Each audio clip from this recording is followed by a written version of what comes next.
Welcome on this wonderful Easter night. I was going to record this last night, but somehow it wasn't right. The neighborhood was teeming, let's just say teeming with activity last night. So it would not have been a peaceful thing.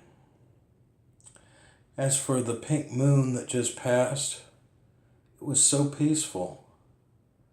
I found it odd because usually it's on the full moon that everything is crazy in the neighborhood, and this was the day after. I guess everybody was getting all that auspiciousness that they were talking about or something like that. But as you can see, I think about things like life and death on such days as this. And I think back in my life on how I spent my Easters trying to make them the perfect day. A lot of times they didn't end up being the perfect day, and I was all disappointed. And I'd always spend it with my mom, and she was always disappointed too. So we never could find the restaurant that we wanted open, or most of the time it was really cold, and today it's been nice and warm, which is unusual for Easter. I don't know, this is just kind of a reflection on that sort of thing for the moment. I had some other stuff that I was going to do, and when I lay in bed at night, sometimes I'll just light some candles on my altar and put on some headphones and listen to some music, and all kinds of interesting stuff often goes through my head when I do that. Stuff that I ought to do videos about and talk about and things like that. But a lot of times by morning that inspiration is gone, and I think I'm going to leave this set up for a little bit here. I usually use this desk to work on stuff in here, but I think I'm going to leave that there. I cleaned off all my other stuff that usually lives on the desk. It was time for it to be put in a place. I'm trying to organize things too. That's kind of been my thing of organizing things, and also letting go of all the attachments still. I guess there's still an attachment to Easter. I want it to be something, but I'm not going to say it's I'm not going to say it's a lie and everything's just dumb or anything like that. I don't want to say that. I still have an attachment to it, even though I really don't believe in what it is portrayed as in church anymore. And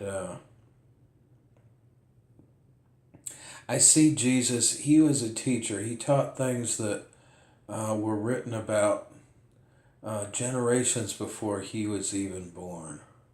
But a lot of the stuff is attributed to him. And he taught basic stuff of, do good things, and good stuff will happen.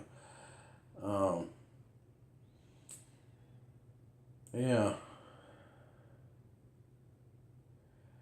Yeah, his message was not of hate or anything like that. And I don't see that he was the one that was telling everybody that they're going to go to hell if they don't believe in him. That was the writers later. I finished listening to a book so my second time through this book, it's God's Problem by, I can't think of his name now. I'll think of it in a minute. But anyway, he talks about suffering, and all the suffering stuff in the Bible and the different schools of thought on why suffering is and things like that. And that's a lot of why I have stepped away from churchianity, as I call it, because it's a lot of it is about I cannot reconcile what I see in the real world and what they say it is, and why suffering exists, and why innocent children that haven't had enough time to commit a sin that's worth a torturous death end up dying in agony. I cannot I and I can't see, like the book of Job, I can't see uh, a good God betting on somebody just for what seems to be his amusement and the amusement of uh, the adversary, or the Satan as they call it. And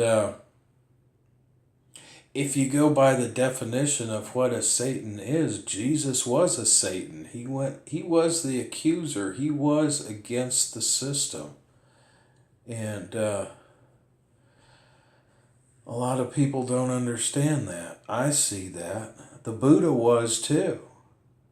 And it's not an evil thing. It's not a bad thing. It's something that just goes against the system. It goes against what is the social norm that is used to control everybody. They were about breaking the control that the system has on people. And it's ended up being used as a weapon against people. And I think that right there is evil. To weaponize it, to extract money, to extract time, to extract labor from people. People who you've frightened into something. And that's what religion does. And I don't care what religion it is. I just happen to have been born into a society that was, and I don't think it is anymore, predominantly Christian. But I see the same thing I don't care if it's Buddhist or Muslim or Hindu. They all seem to do the same thing. And maybe I don't know enough about like Hinduism to know any different, but from what I see the same sort of thing. It's a control system. It's not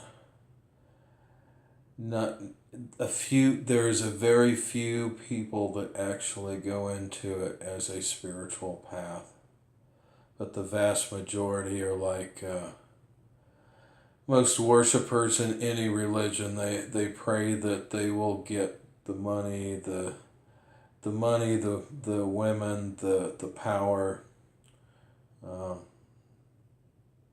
and basically it all comes down to they want their baser desires satisfied, and the money and the power are a means to that end.